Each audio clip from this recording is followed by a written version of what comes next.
Essentially what I'm trying to say is that even if everything else in this episode was factual, which it's not, just saying that right. Greetings, guys, gals, and non-binary pals, and welcome back to the channel. My name is Ren, and today we are starting the inaugural episode of a series I like to call Plants in Pop Culture. For this particular episode, being that there is a number of shows that are seasonally appropriate to Halloween, which hopefully I can get this edited and out either day of or the day after Halloween. So that's what we're going with. So for this particular first little episode, it's analyzing and discussing Supernatural Season 4, Episode 7, entitled, It's the Great Pumpkin, Sam Winchester. So essentially, if you're not familiar with the plot, we've got Sam and Dean Winchester. They're hunters, so they hunt the monsters, quote-unquote, that show up. In this particular episode, we're dealing with witches, apparently. So, things to know going in. When there's a cultural aspect or something of that nature that's represented in Supernatural by the Monster of the Week, especially, be prepared for it to not be the best of rep, and for about 90% of the information to either be skewed to one very niche aspect, or to be, what's a nice way of saying, completely made up and or pulled out of thin air. Fabricated, we'll go with that. So, keeping that in mind, right? I feel qualified, shall we say, to comment on this particular because the entire basis is Celtic spirituality, and I happen to follow a modern version of Celtic-based spirituality and have gotten input from a few other people in the community to have like a more dynamic, I suppose, more rounded interpretation of it. And in this particular, I'm gonna say right now, there's a lot. There's maybe two things. There's like one that's actually standing out that's like, alright, yeah, I'll give you that.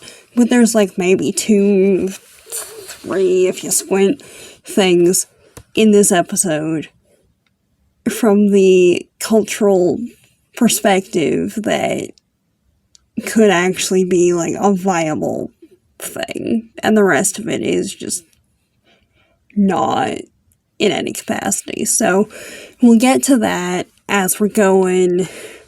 Just keep that in mind.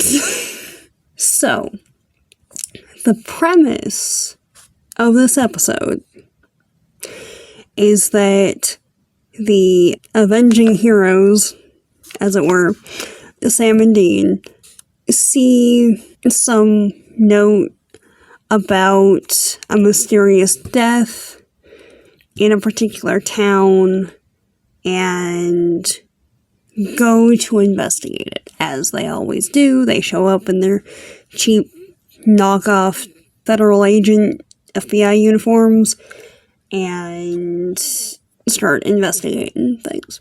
The first person was killed after he ate Halloween candy that had razor blades in it.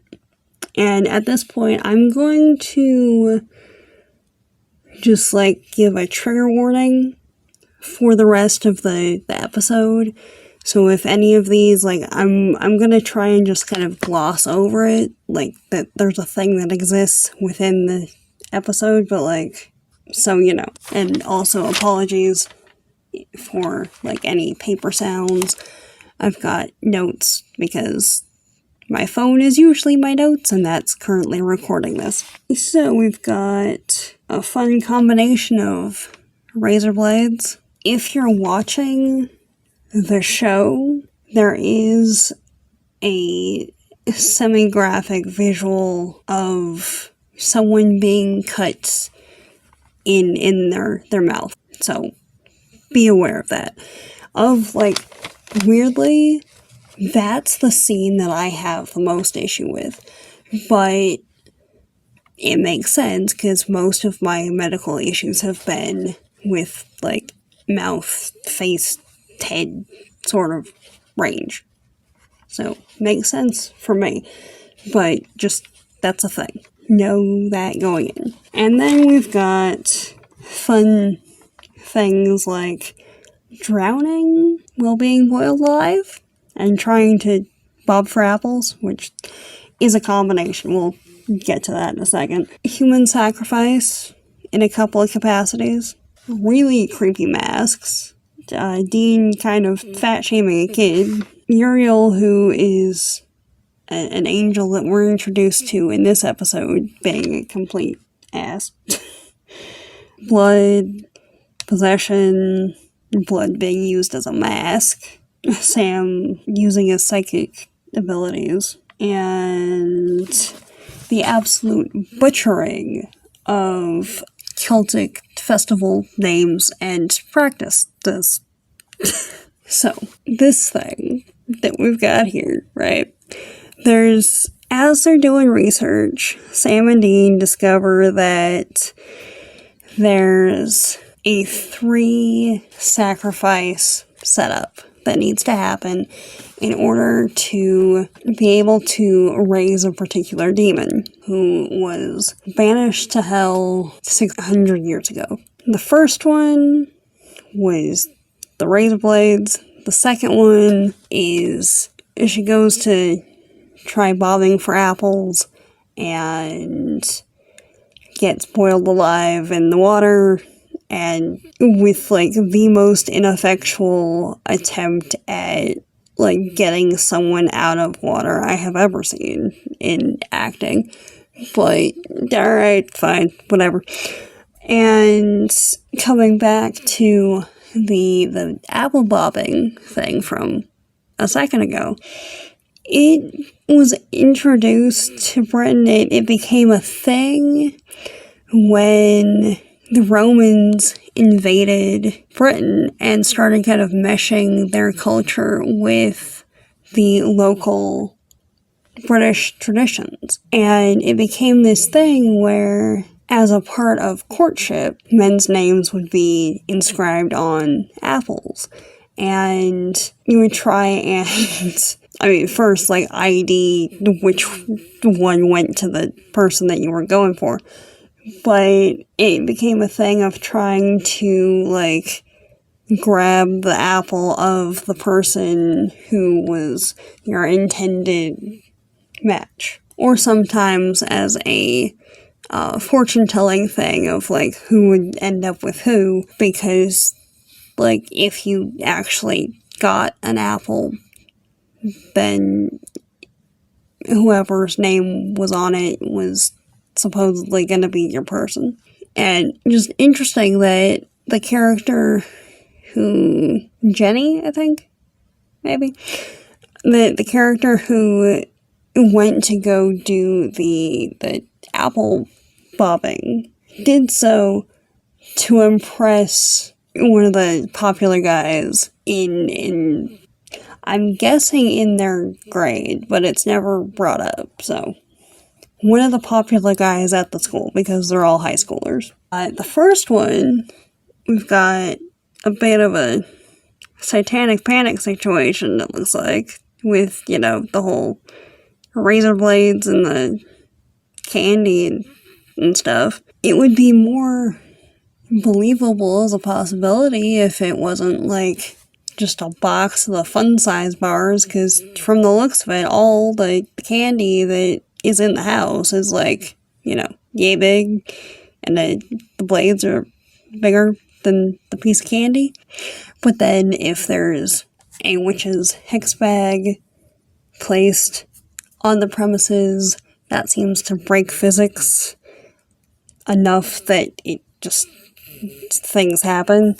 In this, witchcraft isn't just like you're working with the elements, or there's particular deities or what have you, or even like candle magic that tends to be some of the more, not reactive, that's not the word I'm looking for, but responsive, I guess.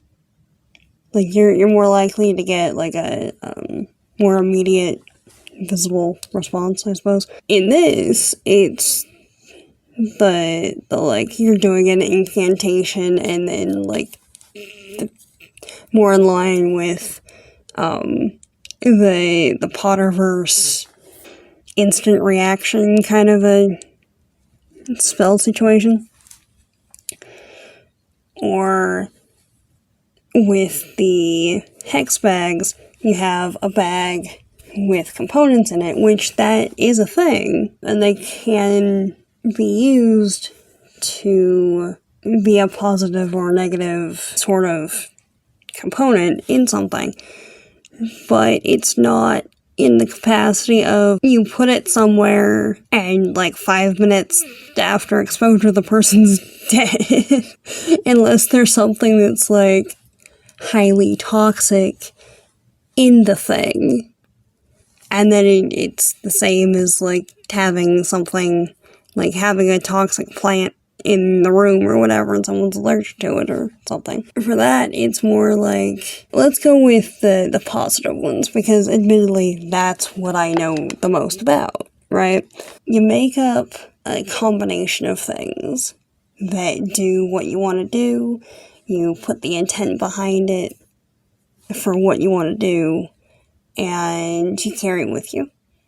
Or it lives in the car, or it's in your bag, or whatever. Because, it could be drawing money to you, or protection, or any number of other things, really. Those are the two main ones that I work with, though. And conversely, if you wanted to do something that might not have the best of outcomes for the person, that would in theory work too.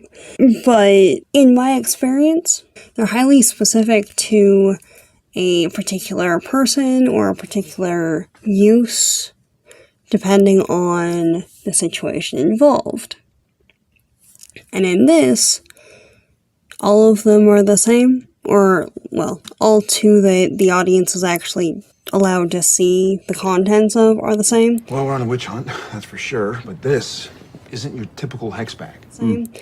So we've got gold thread, a coin, and the charred metacarpal. Years old, real. And, that is the charred metacarpal bone of a newborn baby. So we've got the little human sacrifice element in there, which is super fun. For the other two, there's a 600-year-old Celtic coin. Now, I've taken screenshots of it. I've taken a picture of the screen with my phone to try and do a Google search for it. And I've come up with nothing so far. So if any of y'all are coin people and recognize what this is, I would be very interested to see in the comments below. Thank you much in advance. Gold thread, however, is, if you observe the curly bits over there, a plant. Now, the foliage kinda, sorta, ish resembles mugwort a little bit, but it's not. And from what Sam is talking about after doing some research, gold thread is, like, in series at least, is meant to have been extinct for 200 years.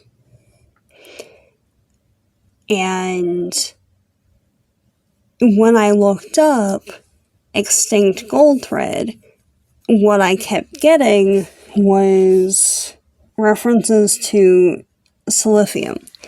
And I'm not going to really go into that so much now, but that'll be in another video or its own dedicated video later because it's just fascinating. But essentially, it's a plant that was used for pretty much everything, and as far as we know, as far as like the records that have been kept, it went extinct 200 years BCE from like overharvesting and or climate change. There's between 10 and 15 different species of gold thread, or what was it? Kangaroo is the other name, within the Ranunculaceae family, or the buttercup family, 4 of which grow in the United States,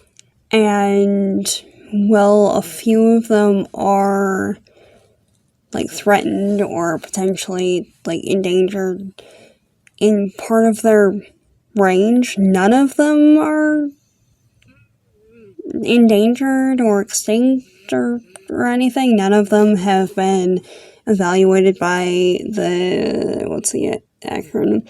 The IUCN Red List, so the international list to track endangered species. So we've got 4 in the United States. I couldn't really find much on the rest of them. But for the United States ones, we've got fernleaf, Coptis. There we go. So it's 10 to 15 species in the Coptis genus. So we've got fernleaf, that's Coptis aspleniifolia, Oregon, Coptis asinata, Idaho, Coptis occidentalis, and 3-leaf Coptis trifolia, found in the United States. And 2 of these, the fernleaf gold thread and 3-leaf gold thread, are classed as sensitive or endangered in some or parts of their respective states that they're found in, but again, they're not like threatened enough to be on the red list or be evaluated for the red list, really. Historically, rhizomes for the gold thread plant have been used to treat sore mouths of teething babies, among others. And it's also been used as a general cold medicine for coughs and sore throats, and by modern herbalists to settle stomachs. So yeah, with all of that, I've not seen any mention of an extinct gold thread. It might be a term that's being used for another plant entirely, because the lack of standardization in common names tends to do that. I'm glad that certain plants have retained their like local names and stuff, because that's a thing that you don't see all that much. But also, if there's 2 things that are locally called the same thing, then you get a fun situation of trying to figure out which one it's actually referenced to. So, things to be aware of when you're doing research and whatnot. But yeah, I haven't found any mention of an extinct version, but that doesn't mean that it's not a thing. So, moving on. So now we've gone through the 2 people that have been quote-unquote sacrificed in the name of trying to raise this demon guy. First with the candy, second with the apples. Okay, the introduction clip when Sam is talking about it's annoying to say it, so my throat's just like, haha. So there's an entire clip when Sam is introducing the concept of Samhain. Dean, Samhain is the damn origin of Halloween. The Celts believed that October 31st was the one night of the year when the veil was thinnest between the living and the dead. The demon that is trying to be raised from hell after being exorcised 600 years ago. And it was Samhain's night. I mean, masks were put on to hide from him, sweets left on doorsteps to appease him, faces carved into pumpkins to worship him. Now, just as a blanket statement here, there is no demon named Samhain. There's no deity called Samhain. Nor is there a demon or deity called Samhain, which is the proper actual pronunciation of the day. There's a mention in here of, what was it? That Samhain is the origin of Halloween. Sam, buddy, no. Samhain is the Celtic festival day that, like, yes, it can get kind of dark, you know, because people are contemplating mortality and all of that. But traditionally, contemporarily, in practice, in places where Samhain is celebrated, it's a process of mourning and remembrance and honoring the dead, especially honoring the dead in, like, from the last year, and helping them move forward. There's the idea that at certain points during the year, the veil between worlds is thinnest.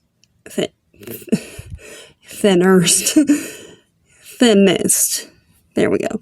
And it's easier to pass through that.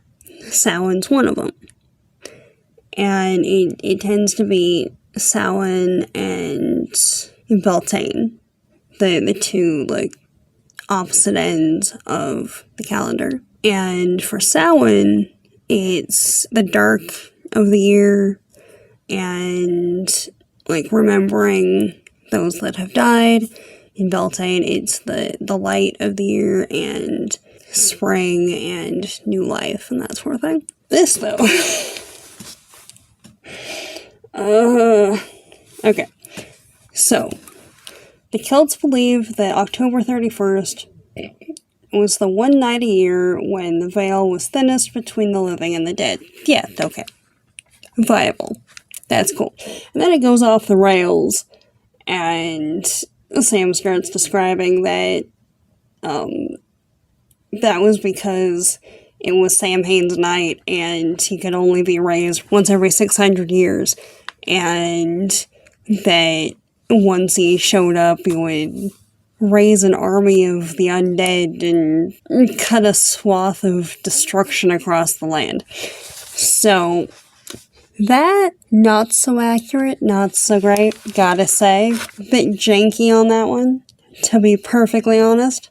On top of which, the book that Sam's handing Dean to look at the evidence that Samhain, and, like, I'm so annoyed that I have to keep saying it, because it took me, like, a while to stop, because, like, up until, like, 8 years ago, that's what I thought the pronunciation was, because if you look at it written out, that's what, like, that's the phonetics from, like, an English-speaking brain. That's what I read it as. So now, in order to properly spell it out, I have to, like, say that pronunciation in my head and then turn that part of it off, so I just, like, remember that this word is pronounced Samhain, because otherwise it doesn't get written out properly, and it bugs me, like, a lot. Anyway, so we've got that whole situation, and then we get an unofficial PSA from Dean's stomach to maybe not eat an entire bag of Halloween candy while on a stakeout, because, like, then you will put yourself into some kind of digestive upset, just as a thing, you know? And you know that your paper mache mask creations are real creepy, like, real creepy, when they give someone who was stuck in literal hell flashbacks to hell. And these are just, like, hanging out as decor in the school when they have to, like, go talk to the art teacher guy who ends up being one of the witches that's trying to raise... I'm just gonna call him the demon dude, or the demon guy, for the rest of this, because there's only one in this episode. There's only one demon. We'll go with that. Yeah. Okay. Because, and then there's a whole little interlude of the art teacher guy throwing Tracy under the bus, metaphorically, for having creepy art projects, and he's over here, which we don't know at this point in the story, but, like, they come back to investigate his shenanigans later, so we'll go with that. In later episodes, right, later season, there's instances of Dean getting on Sam's case, Dean getting on basically anyone's case for fat-shaming characters, especially as friends. There's an instance in this episode where there's a kid wanting candy, and he says something to the effect of, well, it looks like you already had enough, or something. Sorry, kid, we can't help you. I want candy. Well, I think you've had enough. And especially having seen the entire character arc, and, like, we can talk about the last, like, season and how they kind of went back on a whole lot of things later, but over the course of the character development, you can see certain things, like, stop being part of his persona, and at this point in the storyline, that's still an element in there. So, just a thing to be aware of. And being that this is season 4, we've got Cass, who is arguably my favorite character in the entire thing. I think that's kind of the par for the course for a lot of people at this point. And he's there on site with Uriel, who in a lot of depictions of angels is seen as an archangel. In this, he seems to be more like a specialist, but like a low-ranking angel who is meant to follow the commands of the higher-ups, essentially. And by specialist, I mean he's good at, quote-unquote, purifying places, i.e., they did a thing that it was deemed wasn't that great, so they get annihilated off the face of the map. Which is why he happens to be here at this point, because in order to ensure that Demon Guy doesn't get loose, they're going to blow up the town. And, like, Dean was already kind of, like, disillusioned and whatnot when it came to any kind of deities or angels or what have you. Sam, though, prays all the time, believes that good will always triumph over evil and all the rest of it, and that angels are righteous, holy beings that can do no wrong because, well, obviously they're angels. That's just what they do. Angels are great. And then he meets these two. And Cass is his usual kind of standoffish self at this point in the story arc, but is more chill when just around Dean, as usual, really. And Uriel has complete disdain for humans, doesn't want anything to do with them, which, to a degree, I can understand. There's some humans that not that great, but I digress. I thought they'd be different. The angels? Yeah. Well, I tried to tell you. And Sam ends up going from, really gung-ho and happy to be meeting his idols, essentially, to disillusioned and questioning everything in the span of 2.5 seconds after just having a cursory meeting with these two. I thought they'd be righteous. Oh, they are righteous. That's kind of the problem. Of course, there's nothing more dangerous than some a-hole who thinks he's on a holy mission.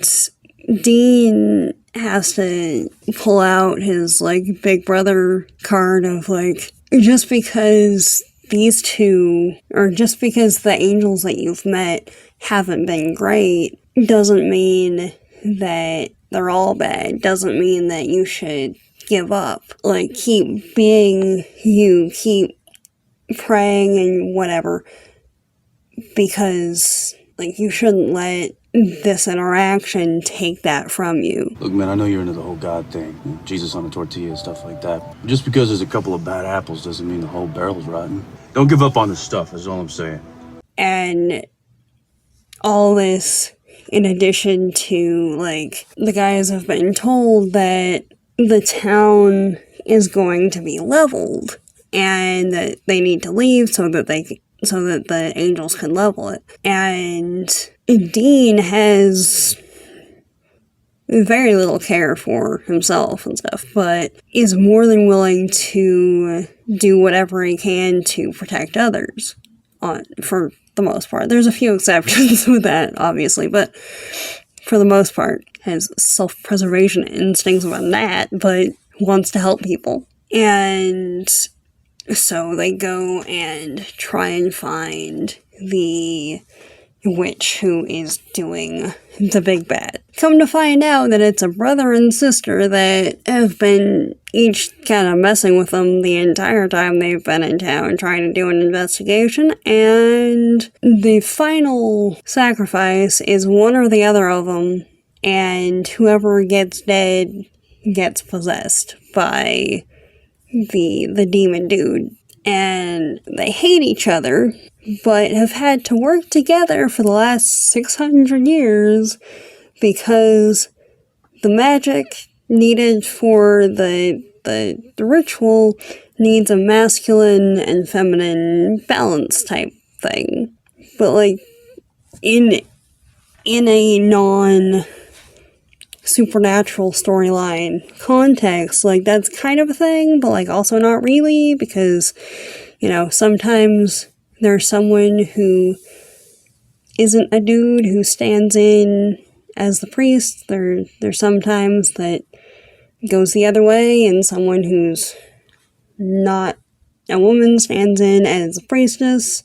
It's kind of the energy that you're channeling and things. There's certain components that might be more or less dependent on that particular thing. Depending on who tends to lead the group, there's different things in play with it, essentially. And that being said, different covens, different groups operate differently, obviously, with different kinds of setups.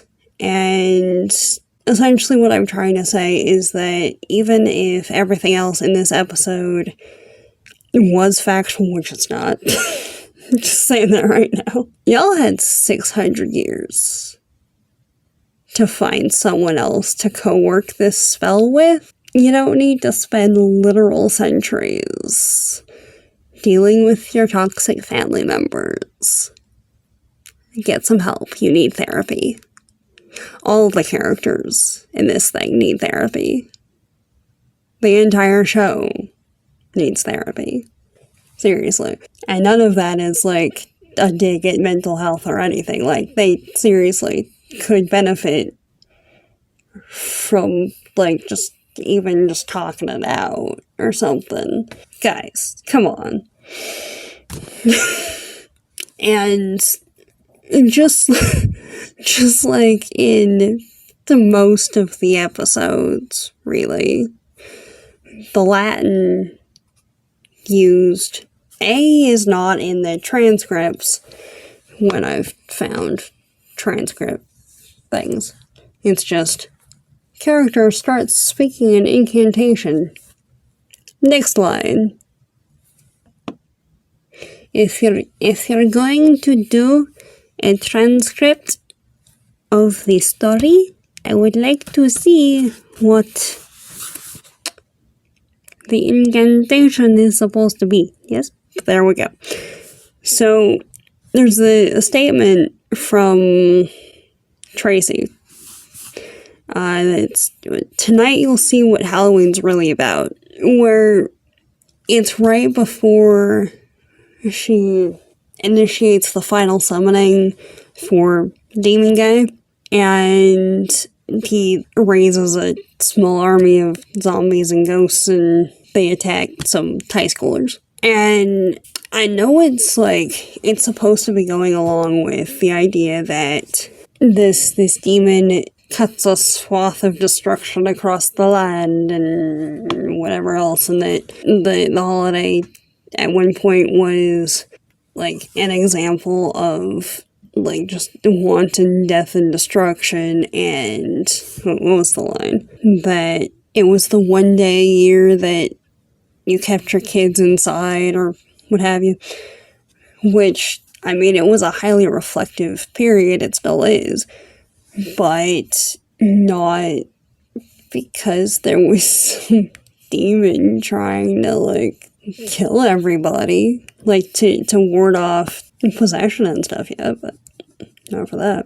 And with that, there's also the idea that if the veil between worlds is thinner and spirits of loved ones can cross easier, then other beings who might not be as hospitable would find it easier to cross into the world of the living as well, which is where a lot of the other aspects come from. And now we've got a situation where the ritual is complete, a demon guy has broken out of his hell prison and is now possessing the body of the art teacher / brother witch guy, and the mental gymnastics needed for this thing. Because, like, the main witchy lady character is going to make out with her lover, who's a demon, who's possessing the corpse of her brother. So, the body of her brother with someone else in it. It's just like, And I realize that's probably just going to another level of, like, witches are perverse and, like, crazy and stuff. You don't need to go that hard for it. Come on. Moving on, there's certain things, right, where there's a character that has some kind of disability, and I appreciate that, because, like, for some things, it's like, a character isn't seen as being capable of doing X, Y, and Z because they have a disability. And having a bad guy with some kind of impairment or disability or what have you, it's like, yes, that's a thing. Yes, there are people with, disabilities or like vision impairments or what have you that can do bad things too. Alright. This, though, is not that. For a number of reasons. But mostly, I don't know if the mic's picking that up or not, but we've got cat in box. From the sounds of it. Anyway, moving on. We've got a non-corporeal being. And now cat is eating food. Okay. Crunchies. We've got a non-corporeal being who, upon possessing someone, can't see very well. Now, up to this point, we haven't really seen a whole lot. Well, no, actually, yeah. The last episode that I watched was season 1. I forgot all the shenanigans that go down in 2 and 3. Never mind. At this point, we've seen instances of people being possessed, whether the body was dead beforehand or not. Like, they're possessed. They all seem to have relatively the same mannerisms and whatnot, And none of them ever seem to have any kind of, like, visual restrictions or anything. And yet there's this guy who's supposed to be, like, a big bad type dude, to the point that one of the 66 seals that's holding Lucifer is getting this guy out, and even just, like, basic, run-of-the-mill, low-grade demons, when possessing a corpse, seem to be fine, and they're not all shambly and trying to figure out how to see with janky half-dead eyes and whatever. But this guy pops up out of the smoke and looks like he's got cataracts, and then it cuts to a scene of what his vision looks like, and it's all like...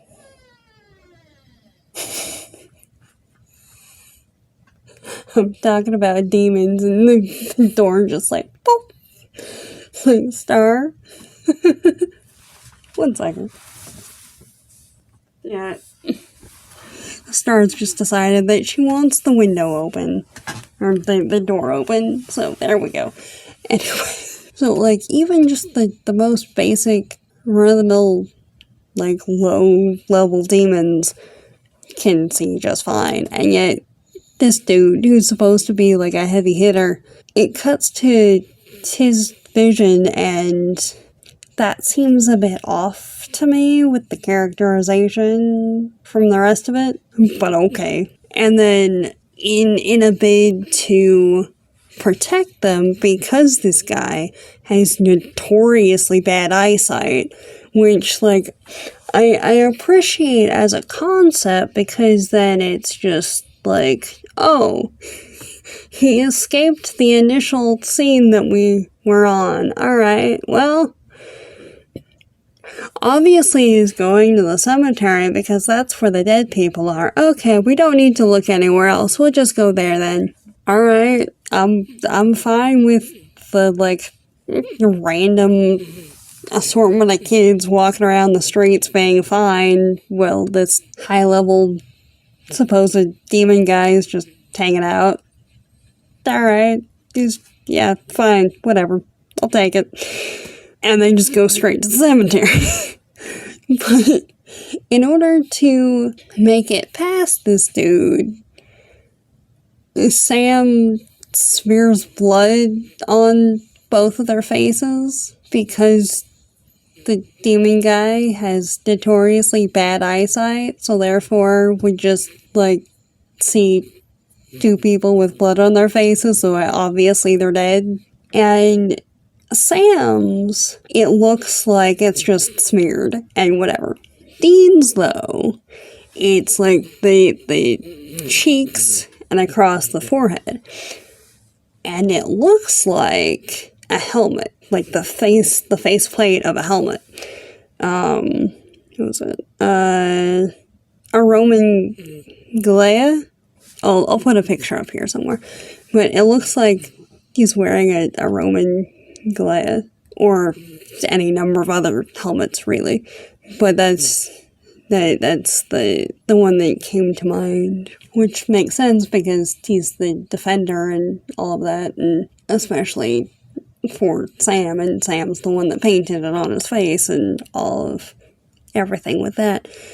And I realize that for the official canon and everything, I'm probably reading way too much into it, but also that's kind of what we do around these parts. So just the conversation between them after the demon like passes by, like, oh wow, how did you come up with that? How did you know it would work? Like, I don't know, I just gave it a shot. People used to wear masks to hide from him. So I gave it a shot. You gave it a shot? It seemed like it would be a thing. Yeah, alright. At least Sam's consistent with his, like, just flying by the seat of his pants half the time. So, that's something. And then they get to the cemetery and Sam tries to stop the demon guy from continuing his rampage and waking up more of the dead, and goes at him with the demon knife that Ruby gave him in whichever season it was. I want to say it was 3.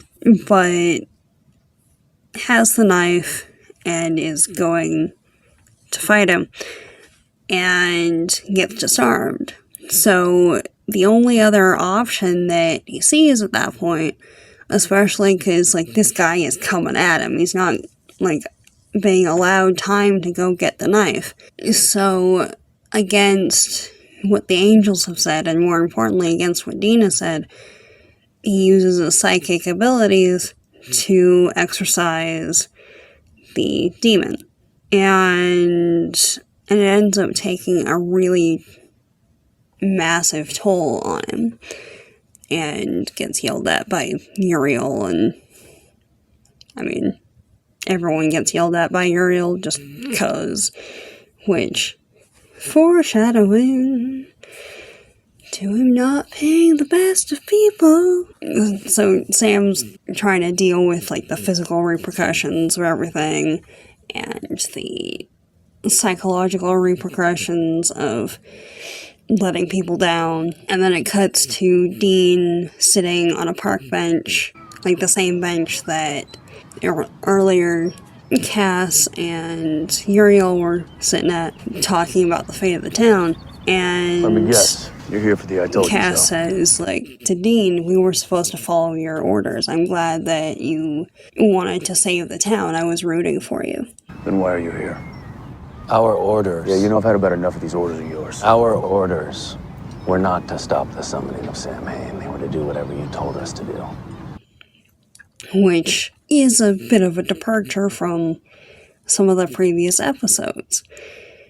And you can see, even just 7 episodes into his character's spot in the show, that interaction with Dean specifically, because this is the first time that Sam has met him, interaction with Dean specifically is fundamentally changing how Cass functions in society, in an angelic society. He's seen as just, like, one of the guys, and that's a new thing, and that seems to be a positive thing for him. And then he follows it up with a confession. So, like, the first confession of the series from Cass. I'll tell you something if you promise not to tell another soul. Okay. I'm not Hammer, as you say. Where he tells Dean that he has doubts and doesn't quite know what's right or wrong anymore. And that he's not just some tool, he's not a hammer. And now I'm joined by my co-host, Lexi Mo. What have you to say, Lexi Mo? Anything? Anything of interest?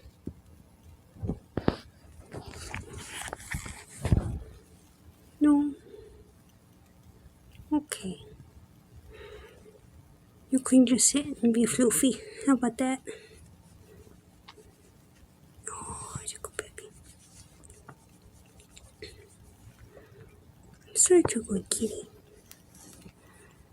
Such a good kitty.